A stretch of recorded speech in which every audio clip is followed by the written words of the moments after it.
Quantum mechanics is a way for us to understand the world at the deepest possible level.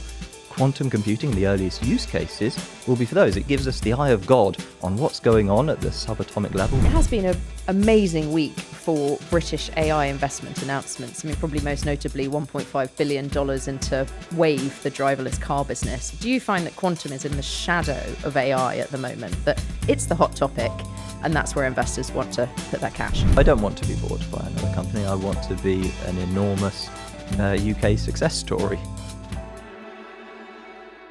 This week, quantum computing.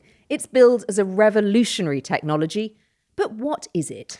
This is The Business, where we talk to insiders about markets, companies, and survival strategies to help you navigate the business world. I'm Dominic O'Connell, Times columnist and business correspondent for Times Radio. And I'm Katie Prescott, technology business editor of The Times, standing in for Hannah Previtt this week. Our business today is quantum computing. Don't be put off. We are going to try and explain it in human and in English. It's one of those things that's been billed as sort of the next big thing for almost as long as I can remember, but it does seem like it's coming down the track really quite quickly. I mean, we've seen HSBC recently do a trial with IBM about using quantum computing for algorithmic trading. The National Cybersecurity Centre, terrifyingly, has warned companies that they need to get ready for this because it's going to make it far easier to crack cryptography, so make hacking easier. Well, and also there are lots of competing technologies, vying to win in this space. And I don't think anybody really knows which one's going to crack it. And of course, for business people who are thinking about this, what does quantum computing mean for them? What should they be doing to prepare for quantum computing? It's not a subject that lends itself to levity, but Dom, I've got a quantum joke for you. Go ahead. So a quantum particle, known as a qubit, is lying on a therapist's couch. And the therapist says, "What's bothering you?" And the qubit says, "Nobody understands me." And that's such a bad laugh. It's obviously not funny. Anyway, I think that is quantum's problem. Nobody understands it. Well, I think we're going to talk to someone who does, actually, because our guest today is James Palles-Dimmock, Chief Executive of Quantum Motion, a British company, a leader in this field. It's already raised £60 million. So, James, if you meet someone at a party and you say you work in quantum computing and you get a blank look back, rather like you're getting from the two of us at the minute, what do you say to give them a quick entree into it? I generally start with that we're making the most powerful computer the laws of physics allows us to make. If we then have to go a little bit deeper and explain why we can make a more powerful computer out of this, I'll tend to also ask them a question, which is, do you understand how a regular computer works? And then you can nuance that and then show how the laws of quantum mechanics allow a standard computer to become dramatically more powerful. So you're talking about traditional computing, and in traditional computing we talk about binary systems, noughts and ones, but quantum computing is a step past that, and it's quite, or a different type of step, might be a better way of saying it. Rather than being somewhat constrained by just being on this axis of 0 and 1, quantum computing says essentially that's your classical analog of a computer, but there is a certain richness where you can bring in things like superposition and entanglement, everything that we use to understand quantum mechanics, and use that to expand the field of things that we can do with a computer. And so it's the kind of the zenith of computing, if you like. Katie's going to ask you about how your company got started, but just staying with this idea of the development of quantum computing, for people listening, what will the first uses be? Where will it start to work and make a difference in people's lives? So building on what we just said, quantum mechanics is a way for us to understand the world at the deepest possible level. Quantum computing, the earliest use cases, will be for those. It gives us the eye of God on what's going on at the subatomic level. We can model materials, new chemical reactions. These are the early areas that people have fantastic hope, and indeed a good degree of reason for that hope, to believe they will be transformative. When is it going to happen? When are we going to start seeing new drugs discovered using quantum computers? New drugs discovered, maybe slightly longer, but certainly people are already investigating new kinds of materials. Really, the issue is how large the quantum computer is. And I don't mean physically, I mean in terms of the number of qubits and what you can do and explore with that machine. So to do something useful, let's say in materials science, you're probably still looking at about sort of the 5-year time horizon. Because Katie gave the example earlier of HSBC saying it had used a quantum computer from IBM to do some algorithmic trading. Is that a real quantum computer, or is that, you think, just a bit of PR? I think it's useful for them to use that because they're building up the understanding of how they will use a quantum computer to do that. It's limited. That computer is still less powerful than the world's most powerful supercomputer, but they're understanding how they can use that computer for that small subset problem, and then they can extend that. And so it's a very useful thing to do, but no, to say that it's something that's changing or giving them a return on their investment, I don't think anyone's made that claim. But it does feel like more and more people sort of readying themselves for Yes. this quantum revolution. But let's go back to the beginning and the start of your company, Quantum Motion.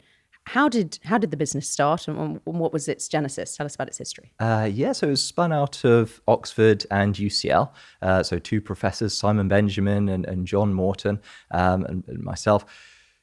Essentially, Simon and John had known each other since they were in the same university. So they were in Oxford. Simon was a postdoc, and he'd been fascinated by quantum computing since those early days, but seen, as I think everyone had, that the early ways of realizing small-scale quantum computers were things like, let's trap this thing with some lasers.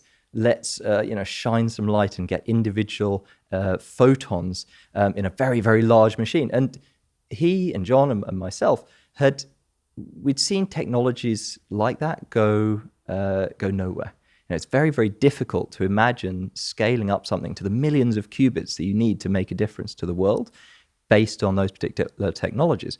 But then what had happened just around about sort of 2016, 2017 was that the experimentation on trapping electrons under individual transistors showed that you could use these as your qubits. There's some fantastic early work, and indeed early work down in Australia, not just in this country. So it's been a global effort, but seeing that work come together with what you could do at a theoretical level really gave us the impetus to say, let's not build a quantum computer that is the size of a data center based on these other technologies. Yet let's use what humanity has again and again shown itself to be incredible at, making transistors, miniaturizing them and putting billions of them onto a chip, and turn that into a quantum computer. So all of those sort of pieces had started to come together, and that was the formation of the company in 2017. Okay, so for the layman among us, could you just explain what a qubit is? I mean, I told my terrible joke about it. Therapist couch. It's always good to hear terrible jokes, right? So a bit, essentially think of it like, an arrow. It can point up, it can point down, and that's your constraint on your bit. The way that we can broaden that and use all of the power of quantum mechanics to be able to manipulate that is that now, instead of imagining your arrow as a line where it can only point up and down, it can now point anywhere on a sphere. So you can have all of these other states. You can only still measure a 1 and a 0 at the end of your computation. But all the while your computation is going on, you can have this arrow pointing absolutely anywhere. And crucially, being entangled, meaning that it has an impact on the operation of another arrow that's next to it. And these are representing your computational information. So that's what a qubit is, and that's how we can use them to expand and dramatically increase the amount of power we get from computers. Would you just describe what one of your computers looks like? We even put one in the paper actually the other day because they're really quite beautiful. Yes, I think we have the only Art Deco quantum computer available. So at the deepest level in there is just a single chip. Right. So it's a single sort of square centimeter sized object, similar to you would find in your phone. And so you'd look at it and think, gosh, that's awfully dull. But you're right. then what do you need to do to that to be able to sort of unveil these properties? You need to cool it down. And that's so that you can trap single electrons under these transistors. And we do that in what's called a dilution fridge. And that's what we've put inside this rack that we showed. Which is sort of gold, almost like a gold chandelier. Gold chandeliers with different temperatures, essentially. Again, using physics to cool it down. It's similar to your fridge at home. You just need to have an energy transfer between two fluids, and the only thing that stays fluid at these deep cryogenic temperatures is helium. So that was the idea for the company in 2017, to try and do quantum computing sort of smaller and cheaper, essentially. Where are you now with the company, sort of more than a decade on?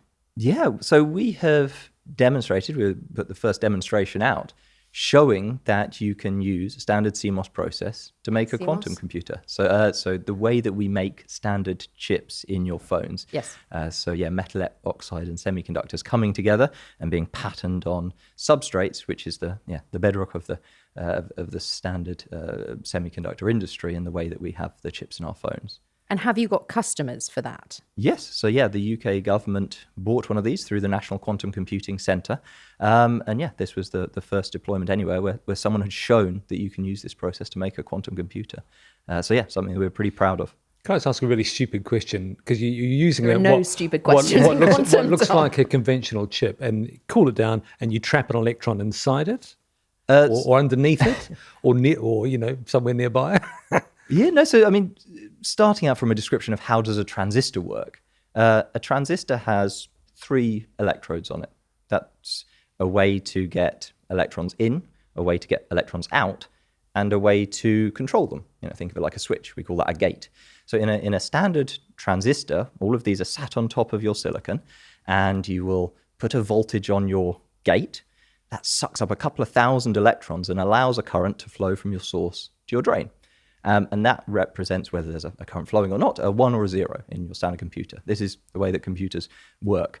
The way that we turn that into a quantum computer is, instead of having a higher voltage on your gate, we get a couple of thousand electrons under there, we essentially just turn down the voltage and you get a single electron under your gate.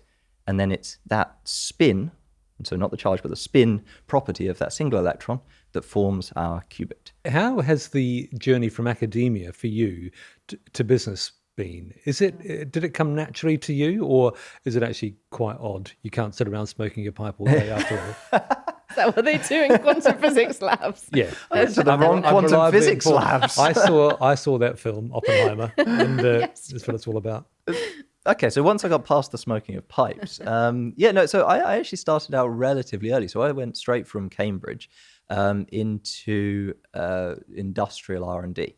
So I worked for Sharp for over a decade, and that was very formative. So during my studies, it was very theoretical. I got a deep understanding of quantum mechanics and how the world should behave.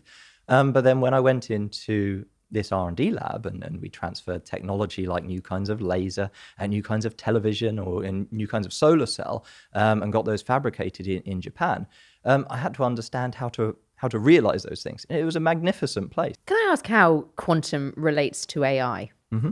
As we're seeing the huge acceleration in AI advances, massive investments in data centers needed to power AI, is there some, development in quantum that will change the AI revolution in some way, speed up the technology? I don't know. Is there a sort of overlap between the two? There's certainly ways that both a quantum computer can improve AI and AI can improve quantum computing. Starting with your initial question, which is, how can a quantum computer improve AI? AI is very, very sensitive to the data that goes into it. And we've heard this about, ChatGPT mining the entire data of the internet, and then other companies mining ChatGPT for their data. But we've got to a point where these companies have mined almost all of the data that's out there. And so using a quantum computer to generate data is one of the key ways that we can enhance this. So take, for example, materials modeling. If you want to generate new kinds of material using artificial intelligence, you need to have a large database that tells you how materials behave, what are the properties of them. We can generate that data using a quantum computer essentially looking deeply, understanding a material with the eye of God so that you know all of its properties, get that incredibly clean data, put it into an AI inference or LLM, and they will then generate new kinds of materials based on that very, very good data set that you've put in. So that's one example that people are looking very, very carefully at, is how can we carry this out to accelerate AI materials. There has been some talk, apparently, that quantum computing will break the blockchain and destroy crypto as we know it. Have you heard this, and is it true? So it's one possible extension of what a quantum computer can be used for. It's been demonstrated that you can factor large numbers, and this means that you can attack certain kinds of encryption. And the early encryption method that they used to secure Bitcoin, for example, would be amenable to this kind of attack. You would be able to break that particular code. There are ways to get around this. You can obviously replace the way that you encrypt these kinds of currencies. And indeed, this is what's been going on for the past 10 years inside our own government and elsewhere, is gradually replacing the kind of methods of encryption with ones that aren't amenable to quantum attack. Okay, so it's possible. It's possible. Right. From what you're saying, though, it sounds like quantum computing is not going to replace traditional computing. It's complementary to it, not a replacement for it. That's exactly correct. So what kind of jobs will it do that conventional computing can't do? What businesses will want to use it? So I was talking about understanding materials at a deeper level. Why is it good at doing that? Precisely because the qubits have the same kind of properties that the subatomic particles that make up your materials have, and so it can model them in a much deeper way than our sort of surface level understanding the way we model them with classical computers can. Now, there are other classes of problem that are analogous to that. Some in the financial markets, for example, you have these massively interacting systems that can be thought analogous to the massively interacting systems that we have in materials science. And if you can use, where people have, in derivatives pricing, for example, indeed we've done an assessment of using a quantum computer to improve and speed up derivatives pricing for Goldman Sachs. So these are concrete areas, but all based on, where do you have these very largely interacting systems of things? It doesn't have to be electrons or subatomic particles. Those are the kind of areas where quantum computers are very likely to have an outsized impact. So big chaotic systems with lots of inputs. But do you think of it, should I think of it like I would think of a normal computer? I've got this difficult derivatives trading book. I want to put in all the inputs that might influence it, and my computer will work it out for me. Or is it actually doing something deeper than that? It's carrying out things in a very different way. So the way that a quantum computing algorithm works, many people sort of come away with the notion that it's giving you all of the possibilities at the end somehow. And that's not really the right way to think about it. It's more that you start out with the same sort of input data. And again, ideally with a quantum computer, that's as small an input set of data as possible. And then during the computation, we're adjusting the probabilities of the output data. And so using this kind of interference that you get in quantum systems, we're reducing the probabilities associated with the kind of output data which we think that's definitely not the answer. And so rather than getting one single answer out saying, that's it, we've got it, chaps, it's, with a high probability, these are the kinds of output that we think are likely from this calculation. These ones are much less likely because during the calculation, as I say, you've interfered these quantum particles such as to reduce the probabilities of those outputs dramatically. Like that's a better way to think about how a quantum computer is working. Yeah, I'm nodding along. but for the Goldman Sachs trader, it may not make them $1 billion at the end of the day, but it might stop them losing $2 billion. There are potentially so there are ways for them to understand derivatives pricing better through this as well. It's not just about risk mitigation, but you're right in saying there are some examples where managing risk has also been identified as a good way to use a quantum computer. But just on this, there are lots of competing technologies in quantum computing. What will decide which one becomes the VHS rather than the Betamax. Yes, exactly right. So you're dealing in silicon, and others are using other methods. So yes, obviously I have my degree of prejudices, but I'm glad that you put that out of the way. It'll be economics as it is with AI. I hate to say it, it will be that dull. Eventually, a quantum computer will be a commodity, and people buy the commodity that has the best value for them, and that's precisely the reason why we're in this area. It's not that I don't think that a quantum computer made of any of these other approaches will work. Indeed, I think there's fantastic evidence that all of them can get to these million qubit machines, but in many cases, those become billion-dollar machines that you put in a data center of their own. And that just has a very different sort of economic return compared to one which is 3 smallish racks, which you can do for a fraction of the cost. That's where I feel we have the advantage. And as we're on the subject of competition, I'd love to hear your reflections about what it's like to be facing the challenge of big tech, because there are some really, really big players in this space, right? IBM, Microsoft, Google, all who are announcing breakthroughs all the time. What's it like looking at that from a startup in the UK? I've had a background in big tech. So I had a decade working Sharp. At that point, they were a 50,000 person company. So I know how things work inside, and it's often siloed. R&D is sometimes harder. You still have to fight for the resources to get your individual projects done. And so that's, yes, they've got large budgets, but we have the ability to move incredibly quickly. And that's the most important thing as a startup. Obviously, we're in a competitive market, but that's not the thing that keeps me up at night. And do you think an exit for you inevitably means a sale to one of these companies? I mean, we saw Oxford Ionics being sold to IonQ, which is one of the few publicly listed quantum businesses, but based out in the States. I mean, is that the natural move? No, I don't want to be bought by another company. I want to be an enormous UK success story, in all honesty. We've grown this company since the very beginning, knowing that building a quantum computer and building a large company is what we wanted to do. And we're very fortunate that we've had very strong support from our investors along the way to do that. So I think, yes, you're right. There's examples where quantum computing companies have gone public for better or worse. I think until you're doing substantial revenue, there's still a question as to whether, you should stay private or public. And I'm very happy that we're private still. You've raised about £60 million so far. Mm-hmm. What kind of funding is needed? What do you think the spend will be to realize that vision of a large quantum computing company? Well, the big benefit of the way that we're doing it is we're very capital efficient. Because we're that much more efficient, essentially the next stage for us is 100 or so million. It's not into the billions. And that lets us get up to a point where we've demonstrated all of the key features that you need for a large-scale quantum computer.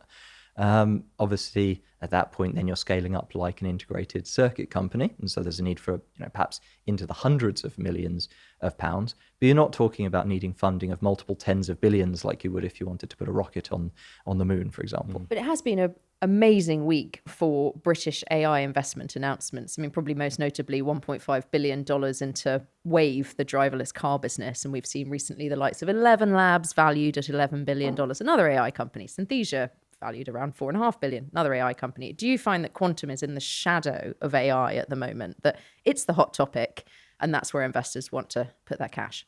There certainly has been a massive buzz. I don't think anyone can deny that around AI, and with the mega IPOs coming later on in the year, that's Maybe. Likely. Possibly, yeah, okay. Yeah, I don't know anything about that, so I'm definitely not giving any advice there. No, so inevitably that's where a lot of the capital has been pushed over the past couple of years. But I feel like quantum, it's still well funded. It doesn't need as much funding. There aren't as many companies, and there's a much higher bar to enter quantum computing than there is to enter AI. So I still feel like it's very well supported from private investors, from public investors, and you've probably seen that in the share prices of some of these public companies. There's still too much money for the amount of opportunities there are out there. So I think we're in a very good position. And it is one of the industries that's considered sensitive by the UK government. I mean, is there a sense in the sector that there's a geopolitical race going on between Britain, America, and China, for example? Yes. Yeah, I don't think that anyone could say otherwise. I mean, the UK government and the US government get on very well. Quantum was at the core of the partnerships that they put together recently, and indeed we're in the DARPA program, and that's been very well supported by the UK government. So I wouldn't say that there's a sort of, yes, it's competitive, but kind of friendly competitive between UK and US. China's another matter, but they're equally making fantastic progress, and I do still wish that we could somehow get on better as a world, but I'm not going to be able to solve that. So yeah, we just have to accept that it would be challenging for a Chinese company to operate in the UK, or likewise a UK company to operate in China, and that's just the world we live in. I quite like the ambition, though, the idea that you could be, the UK, well, I'm putting words into your mouth here, perhaps extrapolating a bit, that you could be the UK's tech titan that it never had, the UK's Google. Is that really part of the vision? Yes, absolutely. We are world leading. There's a reason why we're on the DARPA program. We were selected amongst hundreds of companies. And that's the US Moonshot program. So it's like the most advanced technological ideas that they're investing in. Yes, it was. So I think this was important. The question that the DARPA program asks is not, can we build a quantum computer? It was, can we build a quantum computer that's worth building? And it very much back to that point of, can you actually get a return on investment, that you're not just building something that's the size of a factory and costs billions of dollars, or if it does, is there $1 billion worth of return at least that you can have from such a machine? So it was a very important question. Yeah, they've put a lot of funding into this because I guess DARPA's whole modus operandi is, we do not want strategic surprise. And what more strategically surprising than to find out that your competing countries have the most powerful computer the laws of physics allow you to make. And DARPA was responsible for the internet, driverless cars. They've done a pretty good job of finding new technologies. Lots of interesting defence stuff as well. So perhaps just to finish it, because you did say this, didn't you? So you make the breakthrough, you become a tech titan. Bill Gates turns up and offers you a check. I think he's persona non grata now. Jeff Bezos turns up, and well, maybe not him, but you're struggling to find billionaires now. Not Elon. $50 billion check. Can you really say, actually, we're going to be able to say no to that because we want to be independent? Because you have external investors now; they'll have a view. But the idea is, you don't want to. You want to be independent. Yes, and we can and have said no to people coming and offering. The number of times we've been offered to SPAC or something else is you probably get a couple of people a week writing into that. And so obviously you think about that, you have to present it to the board, but the right option for us is to make sure we continue growing. Thank you very much, James Palles-Dimmock from Quantum Motion. It's been brilliant to have you on. Thank you. So Dom, do you feel any the wiser after that? I mean, you feel like you could go home and explain to your family, this is quantum computing? Well, I feel slightly like I've had the veil lifted on this magical world, which I was able to glimpse for a minute and not quite grasp. But in terms of the more sort of the business side of things, I thought it was very interesting him saying that really they don't need too much money at the stage right at the minute. They're quite capital light. They're not going to be making loads of stuff. So they're not in competition with the big tech titans and this rush of money into data centers because they don't really need all that. Yeah. They're doing something quite different. And also this idea that he said, quantum computing is not a replacement for traditional computing. It's going to be doing something complementary and different. So I think this idea that quantum computing is going to race and swamp all these data, that's not going to happen. No, complementary, different, but really, really powerful. And certainly I'm hearing lots of businesses at the moment worrying about it and thinking about it. I mean, at our recent tech summit, we had the CIO of BT. It's something they're looking at. Critical industries here, as I said at the start, have been warned by the National Cybersecurity Centre, look, you've got to get ready for this because it is going to mean that hackers can break your code almost instantly. So it's just going to change things in a really revolutionary way. And I think very, very quickly, the Cybersecurity Centre was saying companies need to be ready by the end of the decade. It's a few years away. to wrap your arms around something that is extraordinarily complicated. I thought James did a brilliant job, by the way, of explaining it in human and English, which is not easy for a quantum physicist, but still, it does kind of blow your mind.